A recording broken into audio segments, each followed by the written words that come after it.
I never thought I'd be the kind of man who'd end up telling a story like this. I'm 63 years old, a retired electrician from Cleveland, Ohio, and for most of my life, things made sense. You worked hard, you raised your kids right, you trusted your family. That was the deal. That was the contract we all signed without ever reading the fine print. But sometimes life throws you a curveball so twisted, so cruel, that it makes you question everything you ever believed in. And when that curveball comes from the people you love most, it doesn't just hurt. It destroys you from the inside out. It started on a Tuesday evening in late September. The leaves were just beginning to turn, that beautiful rust-orange color that always reminded me of my late wife, Margaret. She'd been gone 3 years by then, taken by cancer that moved through her body like a wildfire we couldn't put out no matter how hard we tried. The doctors gave her 6 months, and she fought for 14. That was Margaret, stubborn, fierce, loving until her very last breath. I still lived in the same 2-story house we'd bought together 40 years ago, out in Lakewood, a quiet neighborhood west of downtown Cleveland where people still waved at each other from their porches and knew their neighbors' names.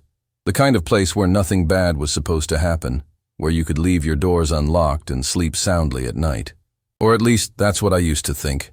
I'd just finished dinner, leftover meatloaf and mashed potatoes, the same meal I'd been eating 3 times a week since Margaret died because I never learned to cook anything else, and was settling into my worn leather recliner to watch the Indians game when I heard the back door creak. At first, I thought maybe it was the wind. The latch had been loose for weeks, one of those small repairs that keeps getting pushed to tomorrow, and I kept meaning to fix it. But then I heard footsteps. Heavy, deliberate footsteps on the kitchen linoleum, the kind that didn't belong to the house settling, or a branch scraping the siding. My heart started pounding so hard I could feel it in my throat. I'm not a small guy, 6'2", still got some muscle left from years of hauling cable and climbing telephone poles in every kind of weather Ohio could throw at me. But in that moment, I felt helpless, small, old. I stood up slowly, my knees cracking loud enough to announce my movement, and called out, "Who's there?" My voice came out shakier than I wanted it to. No answer. Just more footsteps, now moving from the kitchen toward the living room where I stood frozen like a deer in headlights. The television was still on, some beer commercial playing, the announcer's voice seeming absurdly cheerful in that moment.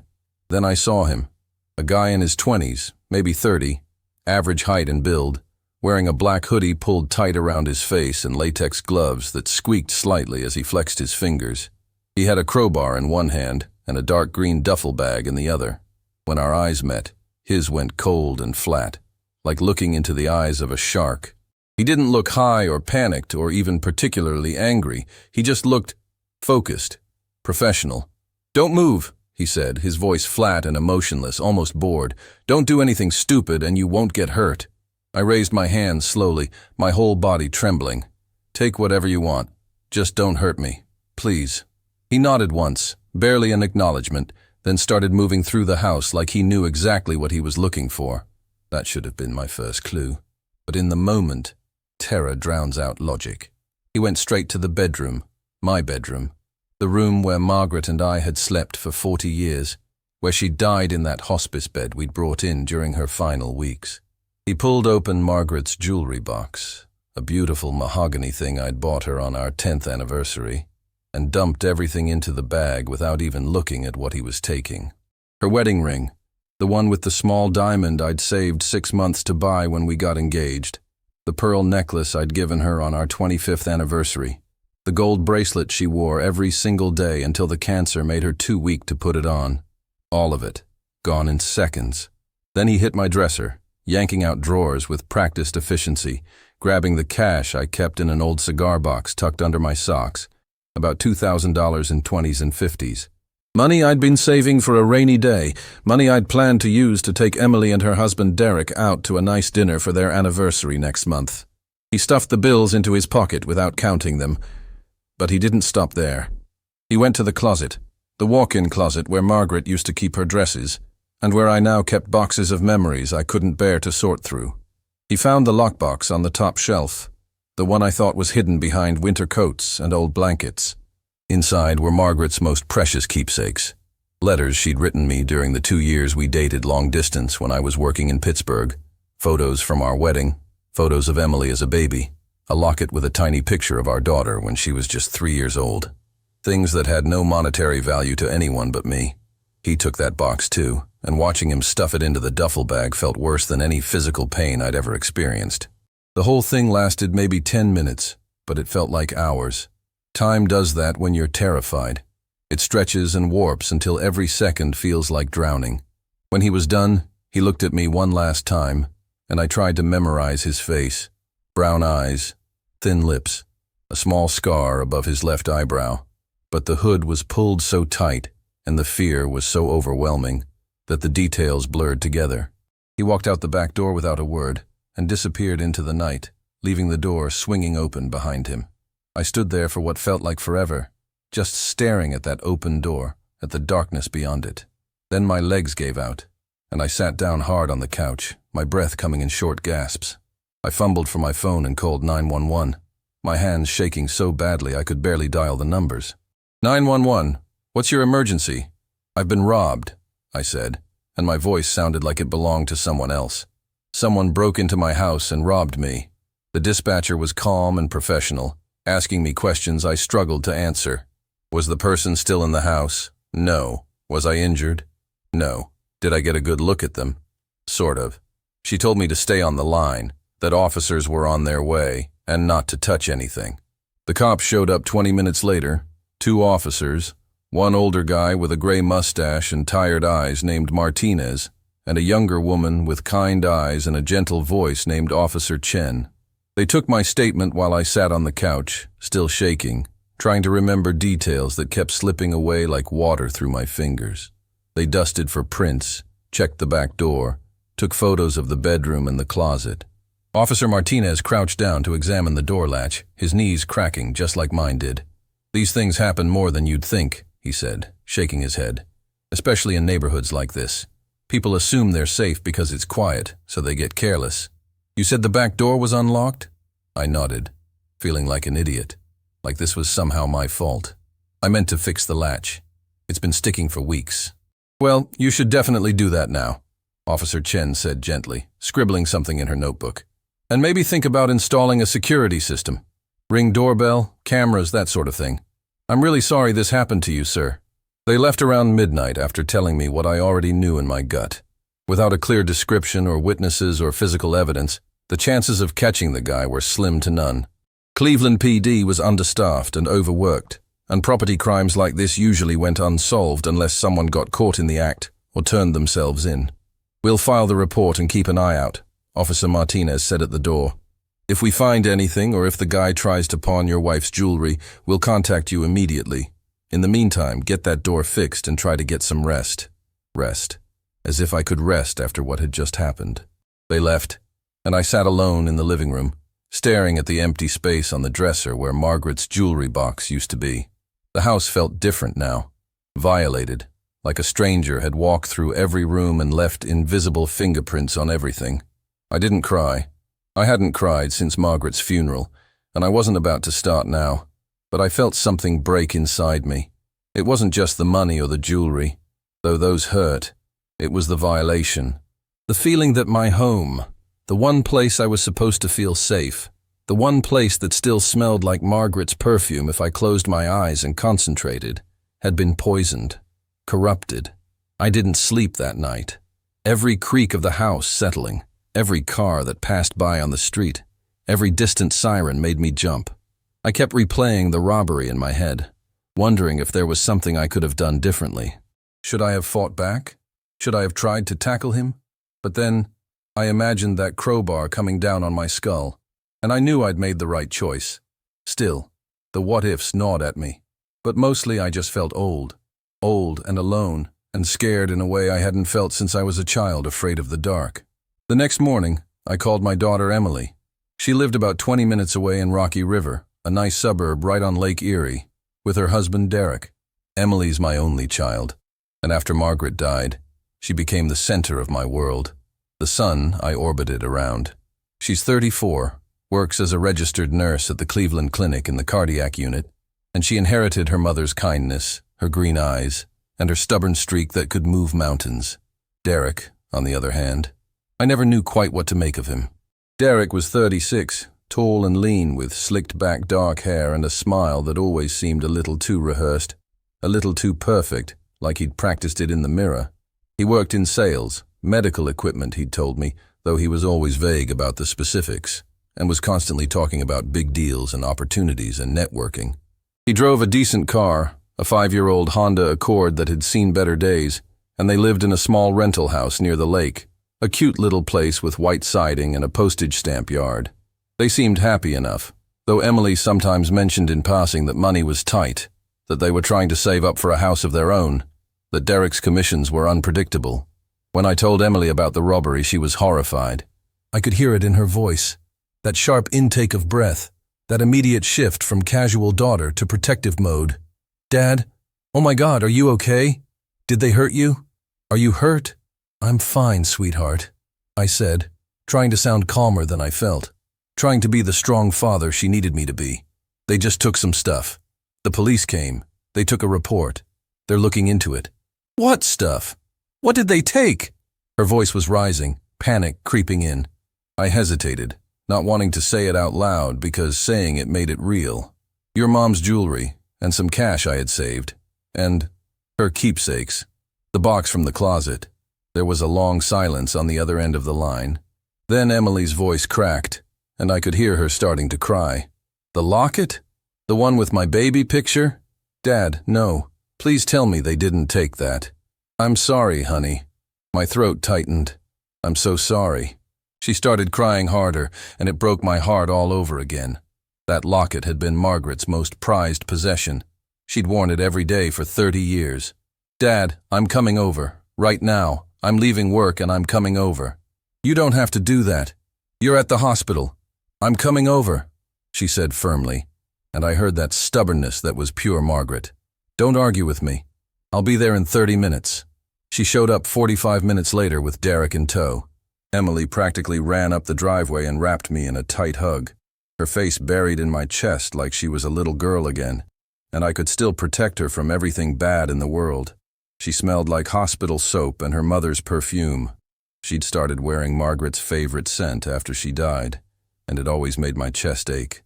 Derek shook my hand, his grip firm but his palm slightly sweaty. Frank, man, I'm so sorry. That's awful. Are you okay? They didn't hurt you or anything? I'm fine, I said, stepping back from Emily's embrace. Just shaken up, you know? Derek nodded, running a hand through his slicked back hair, his eyes darting around the living room. Did you get a good look at the guy? Did the cops say they'd catch him? Not really. He had a hood on, and the cops said it's hard without evidence. I watched Derek's face as I spoke, but I couldn't read his expression. Concern, maybe. Curiosity. Something else I couldn't name. Emily insisted on making me coffee and checking every single lock on every door and window in the house, her nurse training kicking in as she moved through each room methodically. Derek wandered around asking questions that felt oddly specific. How did the guy get in? What exactly did he take? Did I have serial numbers for any of the jewelry? How much cash was in the box? Where was the box kept? Did I have photos of the items for insurance purposes? You think they'll catch him? Derek asked again, leaning against the kitchen counter while Emily made coffee. Probably not, I said honestly. Cops said it's like finding a needle in a haystack. Most burglaries go unsolved unless the guy gets caught doing something else. Derek nodded slowly, his jaw working like he was chewing on something. Yeah, I guess that makes sense. That's really rough, Frank. Really rough. They stayed for a couple of hours. Emily made me promise to call her if I needed anything, made me promise to get the locks changed, made me promise not to stay alone if I felt scared. Derek offered to help me install a security system, said he had a buddy who did that kind of work and could get me a discount. It was a kind offer, and I thanked him, but something about the way he said it felt off. I couldn't put my finger on it. I watched them drive away in Derek's beat-up Accord, Emily waving from the passenger window, and for a moment, I felt a little better. At least I still had family. At least I still had Emily. At least I wasn't completely alone in this world. But that feeling didn't last long, not even close. A week later, I was sitting on my front porch on a cool October morning, drinking my coffee and watching the neighbors walk their dogs, trying to shake off the lingering unease that had settled into my bones like arthritis. The leaves were falling now, carpeting the yard in orange and gold, and I'd been putting off raking them because it reminded me of Margaret. She used to love jumping in leaf piles like a kid. I was lost in that memory when Derek's car pulled into my driveway, except it wasn't his old Honda Accord. It was a brand new black Chevy Silverado with chrome accents and temporary dealer plates still taped in the windows. One of those fully loaded trucks with leather seats and a touchscreen the size of a tablet and all the bells and whistles. The kind of truck that had to cost at least $40,000, maybe $50,000. I stood up slowly, coffee cup still in my hand, my brain trying to process what I was seeing. Derek got out, grinning ear to ear like he'd just won the lottery, and jogged over to me with an energy I'd never seen in him before. "Hey, Frank, what do you think?" He gestured at the truck like a game show host revealing a prize. I stared at him, then at the truck, then back at him. That's a nice truck, Derek. When did you get it?" "Just picked it up yesterday." He ran his hand along the hood like it was a newborn baby, his fingers leaving streaks in the morning dew. "Been saving up for a while, and I finally pulled the trigger. Had my eye on this bad boy for months. Emily's over the moon about it. Says she finally feels safe driving in the winter." I forced a smile, but my mind was racing like a car with cut brakes. Saving up? Derek and Emily had been complaining about money for months.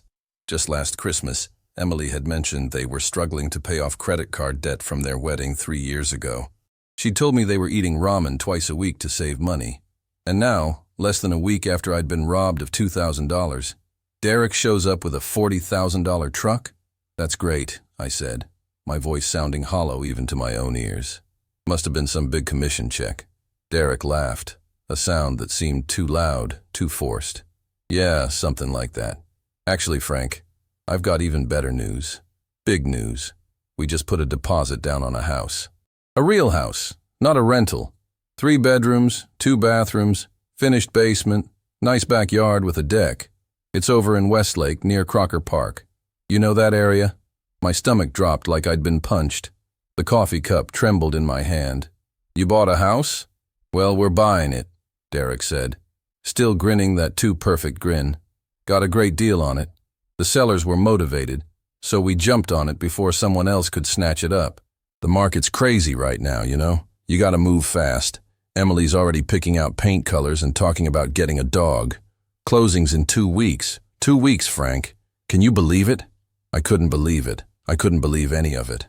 My mouth had gone dry. That's wonderful news. Congratulations. Thanks, man. I knew you'd be happy for us." He clapped me on the shoulder hard enough to slosh coffee out of my cup. "It's been a long time coming, you know?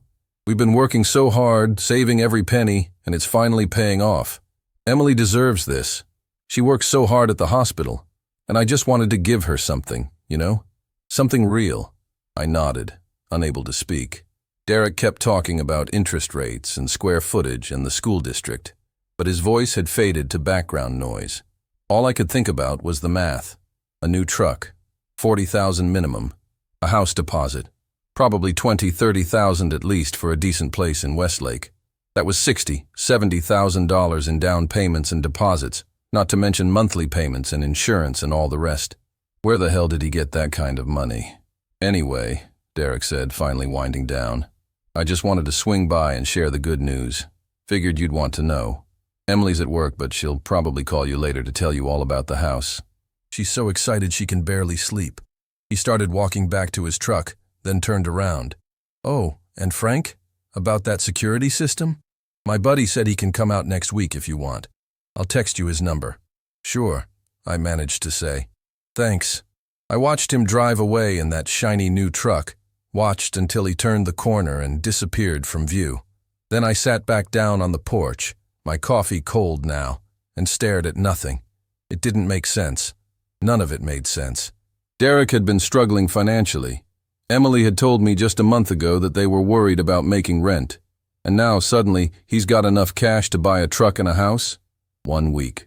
1 week after I got robbed of $2,000 and God knows how much Margaret's jewelry was worth if you melted it down and sold the gold. I wanted to believe it was a coincidence.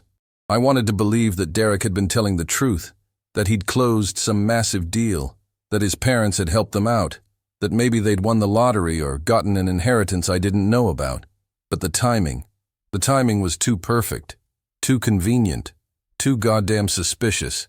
And then there was the way Derek had acted when he came to my house right after the robbery, the way he'd asked all those specific questions. Where was the money kept? What exactly was taken? Did the cops have any leads?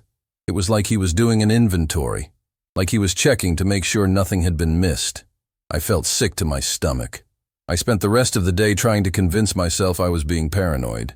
Derek was my son-in-law, for God's sake. He was married to my daughter. He called me Frank instead of Mr. Sullivan.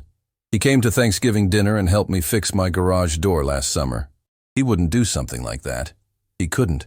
But the more I thought about it, the more the pieces started fitting together like a jigsaw puzzle I didn't want to complete. The unlocked back door. Derek had been to my house dozens of times. He knew about that broken latch. I'd complained about it in front of him. The way the robber had moved through the house so efficiently, like he knew exactly where everything was. The fact that he'd taken Margaret's keepsakes, things that had no real monetary value, but were priceless to me. Derek knew about those. Emily had shown him the locket. He'd seen the jewelry box on Margaret's dresser. Derek had been to my house for Christmas dinner just 8 months ago. He'd used the bathroom, which meant walking through my bedroom. He'd seen where everything was. My hands were shaking. I put my coffee cup down before I dropped it. No, this was crazy. I was letting grief and fear turn me into a paranoid old man who saw conspiracies everywhere. Derek was family. He loved Emily. He wouldn't, but what if he did? I needed to talk to someone. I needed to hear myself say these thoughts out loud so someone could tell me I was being ridiculous. So I called my old buddy Tom, a guy I'd worked with for 20 years at the electrical company before we both retired. Tom was practical, level-headed, the kind of guy who could fix anything and always knew what to say. Tom, it's Frank. Frank, hey buddy, how are you? Haven't heard from you in a while. I told him everything. The robbery, Derek's new truck, the house, my suspicions, all of it. Tom listened without interrupting, which was one of the things I'd always appreciated about him. When I finished, there was a long pause. Then Tom said, Frank, that's a serious accusation. You sure you're not just, I don't know, looking for someone to blame? When bad shit happens, sometimes we want it to make sense, you know? I know how it sounds, I said. Believe me, I know. But Tom, the timing, the way he acted, something's not right. Have you talked to Emily about this? No, God, no. How do I even bring that up? Hey, honey, I think your husband robbed me? She'd never forgive me. And what if I'm wrong? What if there's a perfectly logical explanation and I ruin their marriage over nothing? Tom sighed. That's a tough spot, Frank. Real tough. Look, you want my honest opinion? I think you should talk to the cops. Tell them what you told me. Let them investigate. That way, if you're wrong, it's on them, not you. And if you're right, well, better you find out now than later. He was right. I knew he was right. But the thought of calling the police and accusing my son-in-law of robbing me made me want to vomit. I'll think about it, I said. Don't think too long, Tom warned. If he did this, who knows what else he's capable of? That night, I couldn't sleep. I lay in bed staring at the ceiling, listening to the house creak and settle, my mind going in circles. Around 2 in the morning, I got up and made coffee, even though I knew the caffeine would make sleep impossible. I sat at the kitchen table and went through everything again, looking for holes in my theory, looking for some other explanation. There wasn't one. The next day, I called Emily. I needed to hear her voice, needed to see if she knew anything. Hey, Dad. Derek said he stopped by yesterday. Did you see the truck? Isn't it amazing? It's very nice, sweetheart, I said carefully. He told me about the house, too. Congratulations. I know. I still can't believe it's happening. We've been looking at paint swatches and furniture. It has this beautiful kitchen with granite countertops and… Emily, I interrupted gently. Where'd you guys get the money? For the truck and the house? There was a pause, just a fraction of a second too long. What do you mean? I mean, last month you told me you were barely making rent, and now suddenly you have enough for a down payment and a new truck. That's a lot of money, honey. Another pause. I could hear her breathing on the other end of the line.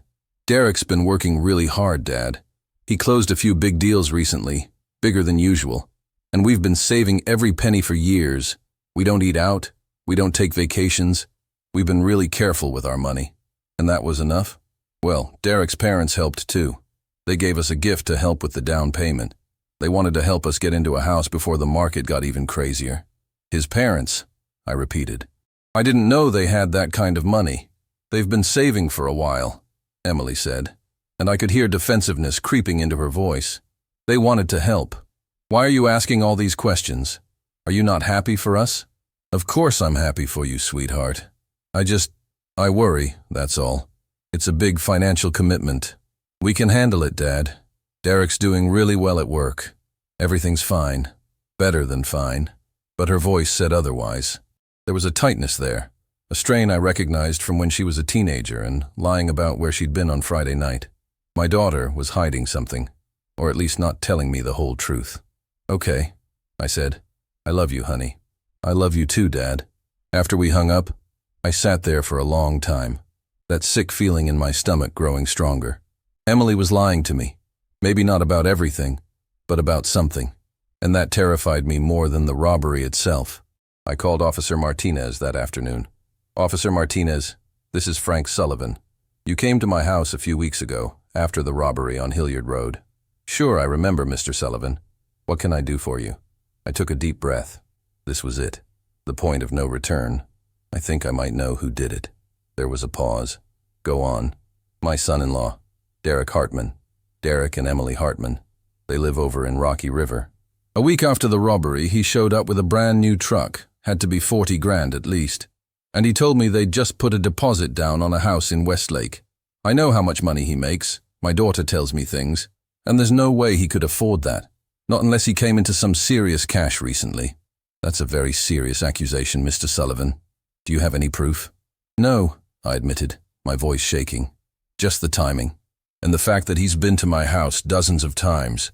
He knew where I kept my money. He knew about my wife's jewelry. He knew about the back door latch being broken. And when he came over after the robbery, he asked all these specific questions, like he was making sure everything had gone according to plan. Officer Martinez sighed, and I could hear papers shuffling in the background. Look, Mr. Sullivan, I understand you're upset, and I understand this looks suspicious to you. But we can't launch an investigation based on coincidental timing and a hunch. If you can give me something concrete, physical evidence, a witness, financial records showing deposits that match the stolen amount, something, then we can take a closer look. But right now there's nothing I can do. I'm sorry. So that's it. You're not going to do anything. I'm not saying that. I'm saying we need more than suspicion. Keep your eyes open. If you find anything concrete, call me immediately. In the meantime, I'll make a note in the case file about your suspicions. I hung up feeling frustrated and helpless. The cops weren't going to help me. If I wanted the truth, I'd have to find it myself. So I started digging. I went through my bank records, looking for any unusual activity around the time of the robbery. Nothing. I checked my credit cards, my accounts, everything. All clean. Then I started looking into Derek. I didn't know much about his job, just that he worked in medical equipment sales for some company I'd never heard of. I looked them up online. They existed, seemed legitimate. But when I called their main office and asked to speak to Derek Hartman, the receptionist said they didn't have anyone by that name employed there. Are you sure? I asked. Derek Hartman, in sales? I've checked our entire directory, sir. We don't have a Derek Hartman. My blood went cold. Thank you. I hung up and sat there, staring at my phone. Derek didn't work there. So, where did he work? Or did he work at all? I called Tom again. Tom, you still know people in medical equipment sales, right? From when you did electrical work in hospitals? Sure, I know a few people. Why? Can you ask around about Derek Hartman? My son-in-law? I need to know where he actually works. Tom was quiet for a moment. Frank, what's going on? Just ask around, okay? Please? All right. Give me a day or two. Tom called me back the next afternoon. Frank, I talked to a buddy of mine who works at Cleveland Medical Supply. He knows Derek. My heart was racing. And Derek got fired about 2 months ago. My buddy said Derek was cutting corners, lying to clients about product specs, promising things he couldn't deliver. Got caught padding his expense reports, too. Word got around the industry pretty fast, and now nobody wants to hire him. My buddy said he's basically blacklisted. I felt like I couldn't breathe. He's been unemployed for 2 months? That's what my buddy said. I'm sorry, Frank, I thought you should know. I thanked Tom and hung up, my hand shaking so badly I nearly dropped the phone. Derek had been fired. He'd been out of work for 2 months, which meant no income, no commissions, no big deals. And Emily didn't know, or if she did, she was lying to me about it too, which meant the money for the truck and the house didn't come from Derek's job. It couldn't have. So where did it come from? I knew the answer. I'd known it deep down since the moment Derek pulled into my driveway in that new truck. But knowing it and being able to prove it were two different things. I needed proof. I needed something concrete I could take to the police. So I did something I never thought I'd do. I hired a private investigator. His name was Rick Palmer, a former Cleveland cop who'd gone into business for himself after 20 years on the force. I found him through an ad in the phone book. Yes, I still use the phone book, and called him that afternoon. We met at a diner on Detroit Avenue. Rick was in his 50s, barrel-chested with graying hair and the kind of face that had seen everything and wasn't impressed by any of it. I told him everything over coffee and pie that I couldn't taste. The robbery, Derek's sudden windfall, the lies about his job, my suspicions. Rick listened without taking notes, just nodded occasionally. When I finished, he said, "You know what you're asking me to do, right? You're asking me to prove your son-in-law robbed you. I need to know the truth," I said. "Whatever it is. Even if it destroys your relationship with your daughter." I thought about that. Really thought about it. If Derek did this, if he violated my home and stole from me and lied to Emily about it, then yeah, even then. Because if I don't find out the truth, it'll eat me alive. Rick nodded slowly. "All right. I'll need a retainer. $2,000 up front, then we'll see where it goes from there." I wrote him a check right there at the table. Rick worked fast. 2 weeks later, he called and asked me to meet him at the same diner. When I got there, he had a manila folder on the table in front of him. "Frank, I've got good news and bad news," Rick said, his voice grave. My heart was pounding. "Tell me." "The good news is your son-in-law didn't personally rob you." I felt a wave of relief, so strong I almost started crying. "He didn't?" "No. The bad news is he hired someone to do it for him." The relief vanished, replaced by ice in my veins. "What?" Rick opened the folder and pulled out several photos. "This is Travis Coleman, small-time crook, mostly burglaries and car thefts. Did a couple years in Mansfield Correctional for breaking and entering. He got out about 8 months ago and has been doing odd jobs, mostly illegal ones, to make ends meet. Ring any bells?" I stared at the photo. Brown eyes, thin lips, a small scar above his left eyebrow. My stomach turned over. "That's him. That's the guy who robbed me." I thought it might be. Rick pulled out more documents. "Here's where it gets interesting. 3 weeks before your robbery, Derek Hartman met Travis Coleman at a bar in Tremont. I've got a witness who saw them together, saw them having what looked like an intense conversation. Derek paid for Travis's drinks all night. Then, 2 days after your robbery, Derek made a cash deposit of $18,000 into his bank account. No paper trail, no explanation. Just 18 grand in cash. I felt dizzy. How did you find all this? Travis has a girlfriend, ex-girlfriend now actually. They had a bad breakup about a week ago, and she was more than happy to talk once I explained what I was looking for. She said Travis came home the night of your robbery with a duffel bag full of stuff and $2,000 in cash. He told her he'd done a job for some guy he met at a bar. Said the guy had given him all the details, when you'd be home alone, where you kept your money, what to take. Even told him to grab the keepsakes to make it look more random, more like a real burglary instead of a targeted hit. Jesus Christ. My hands were shaking. I gripped the edge of the table to steady myself. Rick kept going, his voice steady and professional. Travis kept the 2 grand and gave Derek the rest. The cash you had in the cigar box, and your wife's jewelry. Derek sold the jewelry to a pawn shop in Akron, got about $16,000 for it. That's where the 18 grand came from. 2,000 from your cigar box plus 16 from the jewelry. He deposited it in cash so there wouldn't be a paper trail from the pawn shop. The keepsakes? I asked, my voice barely a whisper. Margaret's letters and photos? The locket? Rick's expression softened. Travis says Derek told him to throw those away, said they had no value and would just be extra weight. Travis tossed them in a dumpster behind a gas station on Lorraine Avenue the night of the robbery. I put my head in my hands. Margaret's letters, her locket, our memories, gone, thrown away like garbage. "I'm sorry, Frank," Rick said quietly. I looked up at him, tears blurring my vision. "Can you prove all of this? Can you prove Derek was behind it?" Travis's ex-girlfriend is willing to testify. She's got nothing to lose and she's pissed at Travis for cheating on her. Plus, I've got phone records showing Derek and Travis called each other multiple times in the weeks leading up to the robbery. I've got the bank deposit records. I've got the witness from the bar. And I've got Travis himself. You talked to him? I found him yesterday. He's not the brightest guy in the world, and when I told him the cops were starting to look into the case again, he panicked. Started talking immediately. He's willing to make a deal, testify against Derek in exchange for a lighter sentence. He knows he's going down for the burglary either way, but he'd rather do 5 years than 15. I sat back, trying to process everything. Derek had hired someone to rob me. My own son-in-law had orchestrated the whole thing, had violated my home, had stolen my wife's most precious belongings and thrown them away like trash. And he'd done it all, so he could buy a truck and a house and play the successful husband to my daughter. "What about Emily?" I asked. "Does she know?" Rick shook his head. "I don't think so. Nothing in Derek's communication suggests he told her, and from what I can tell, she genuinely believes the money came from his job and his parents. She's not in on it, Frank. She's as much a victim here as you are." That should have made me feel better, but it didn't, because I knew what came next. I knew what I had to do, and I knew it would destroy my daughter's world. "What do I do now?" I asked. "You go to the police. You give them everything I've found.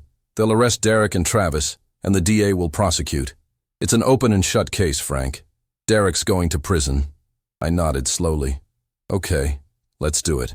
Rick pushed the folder across the table to me. "Everything's in here.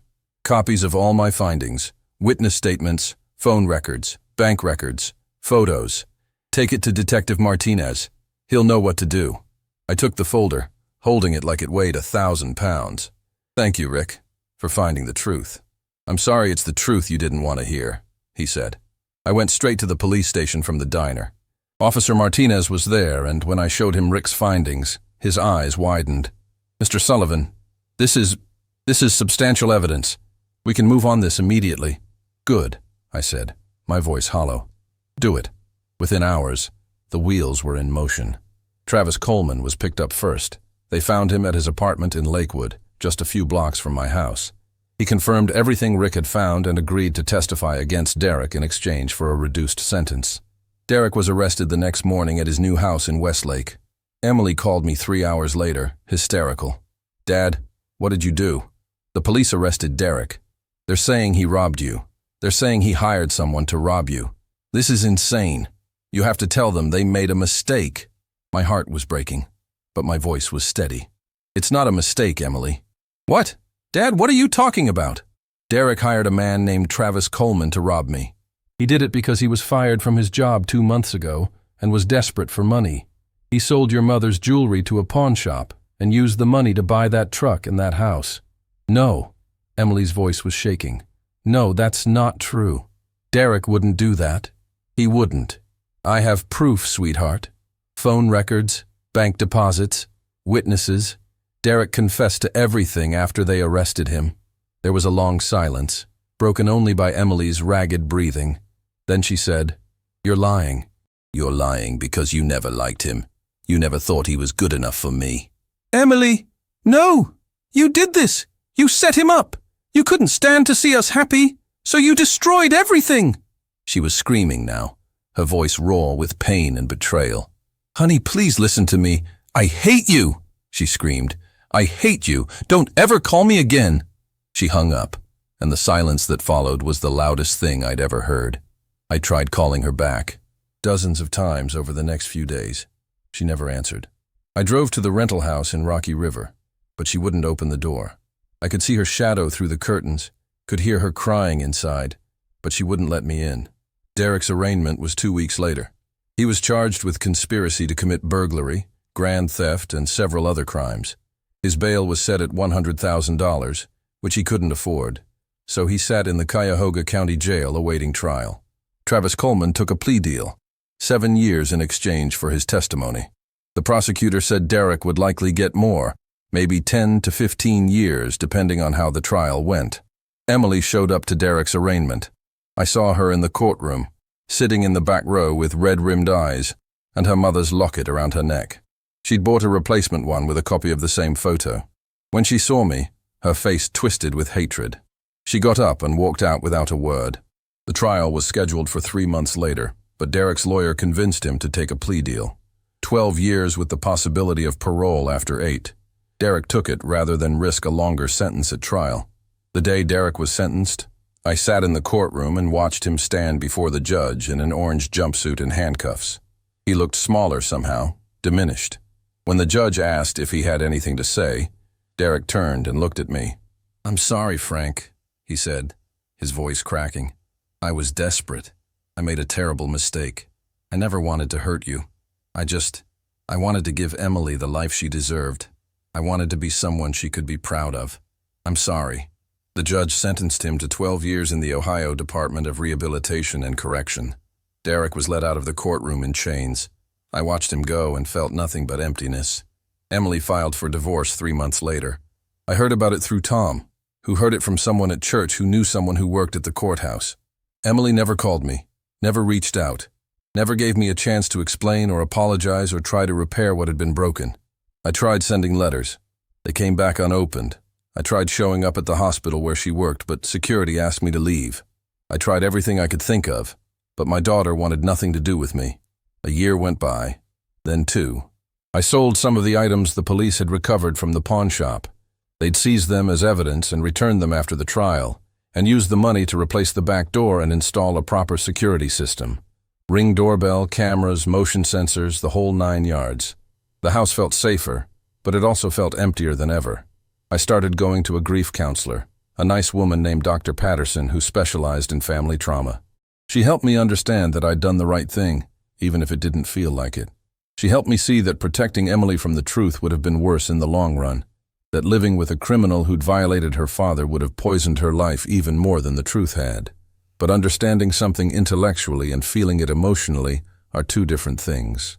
Every night I sat in my recliner and thought about Margaret, about the locket with Emily's baby picture, about the letters we'd written each other, about all the things I'd lost. And I thought about Emily, about how I'd chosen justice over my daughter's love, and I wondered if I'd made the right choice after all. Tom visited me regularly, checking in, making sure I was eating, making sure I wasn't drowning in my own guilt and loneliness. He never said, "I told you so," even though he'd warned me about the consequences. He just sat with me and listened when I needed to talk and stayed quiet when I didn't. On what would have been Margaret's 65th birthday, I drove to the cemetery and sat by her grave for hours, telling her everything that had happened. I told her about Derek, about the robbery, about Emily hating me. I told her I didn't know if I'd done the right thing. I told her I missed her so much it physically hurt, like someone had carved out part of my chest and left a hole that would never heal. "I'm sorry I couldn't protect the locket," I whispered to her headstone. "I'm sorry I lost everything you gave me. I'm sorry I drove our daughter away. I don't know how to fix this, Maggie. I don't know how to fix any of this." The wind rustled through the trees, and for just a moment I could have sworn I smelled her perfume. 3 years after Derek's sentencing, I got a letter in the mail. The return address was from an apartment complex in Cleveland Heights I didn't recognize. The handwriting was Emily's. My hands shook as I opened it. "Dad," it said, "I'm sorry it's taken me this long to write. I've been angry at you for so long that I forgot how to be anything else. But I've been going to therapy, and my therapist has helped me understand that you didn't do this to hurt me. You did it because Derek hurt you, and you needed justice. I'm not ready to see you yet. I don't know if I'll ever be ready, but I wanted you to know that I don't hate you anymore. I'm trying to forgive you, and I'm trying to forgive Derek too, even though I don't think I ever will. I heard he's up for parole next year. I don't know what I'll do if he gets out.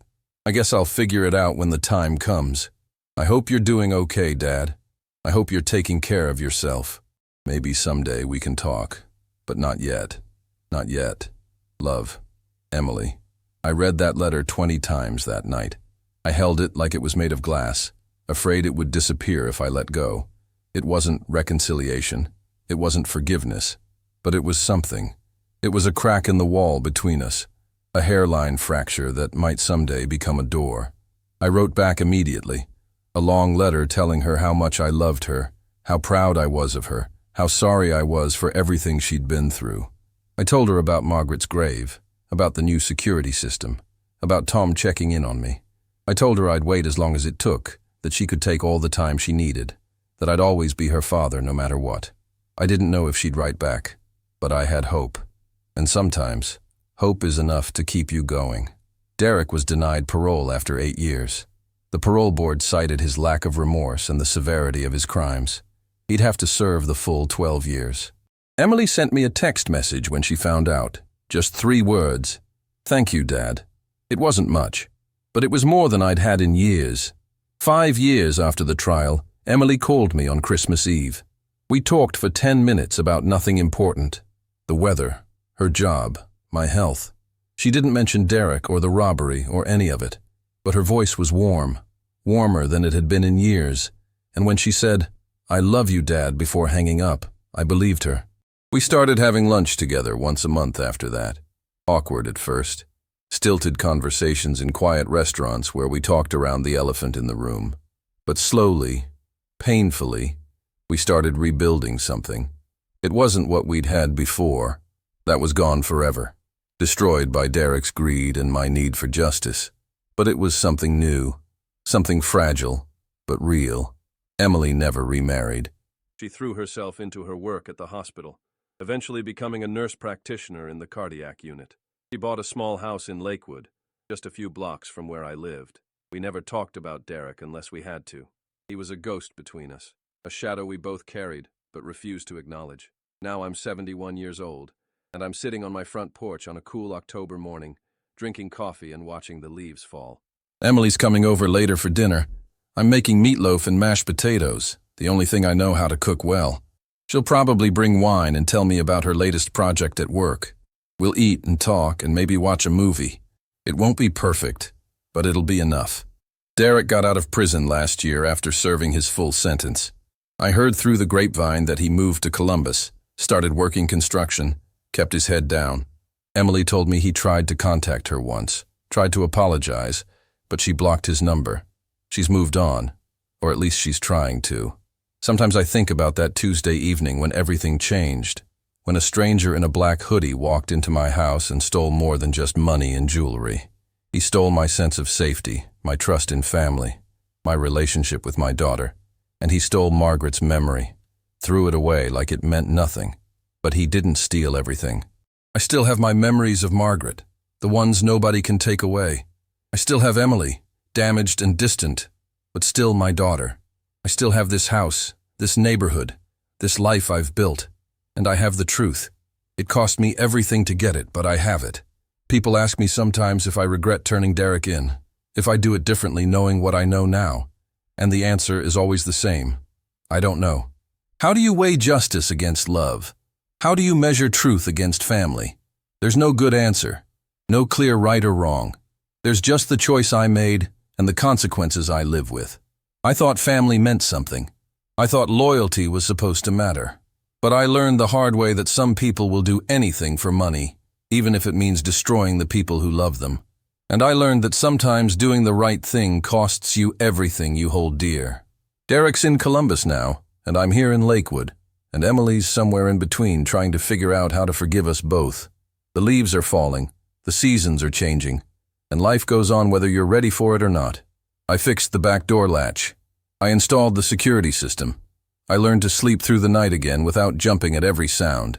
But some things can't be fixed, can't be secured, can't be protected no matter how hard you try. Trust is like that.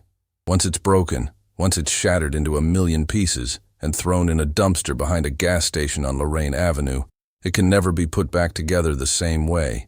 You can build something new, something different, but the cracks will always show.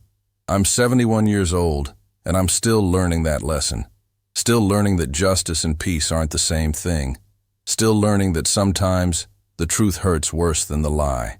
but I'd make the same choice again. Even knowing everything I know now, even understanding what it would cost me, I'd still call that detective. I'd still hire that private investigator. I'd still watch Derek get led out of that courtroom in chains. Because Margaret deserved justice. Because I deserved justice. Because some betrayals are too deep, too cruel, too calculated to be forgiven or forgotten. Derek's out of prison now, but he'll never be free. Not really. He'll carry what he did for the rest of his life, just like I carry the weight of turning him in. We're both prisoners in our own way, locked in cells of our own making. The difference is, I can sleep at night. The leaves keep falling, the seasons keep changing, and I keep sitting on this porch, drinking my coffee and remembering. Remembering Margaret's smile, Emily's laugh, the way things used to be before everything fell apart. Remembering that Tuesday evening when a stranger walked into my house and took everything that mattered. But not everything. Not quite everything. I still have tomorrow. I still have hope. And I still have a daughter who calls me once a month and says, "I love you, Dad," before she hangs up. It's not what I had before, but it's enough. It has to be enough.